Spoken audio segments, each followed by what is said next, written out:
मध्य प्रदेश में इस साल जिले में 3,90,000 हेक्टेयर में रबी सीजन की बोवनी होगी।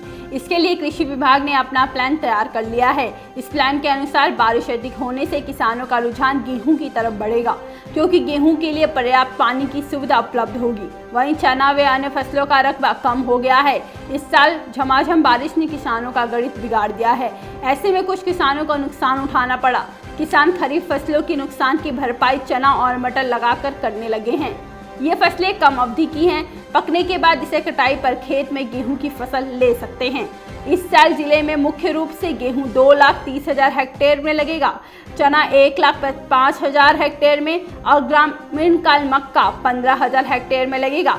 इसके अलावा मसूर, बटला, सरसों, अलसी, मटर आदि की फसलें रहेंगी। मौसम विभाग के अनुसार इस सप्ताह बारिश में के आसार रहेंगे। इसके लिए जिन किसानों के पास सिंचाई के साधन नहीं हैं, उन्होंने गेहूं, चने की बोवनी कर दी है, जिससे फसलों को पानी मिल जाएगा। अगर आपको हमारी ये जानकारी पसंद आई हो तो आप हमारे चैनल को सब्सक्राइब करें और इस वीडियो को लाइक करना ना भूलें।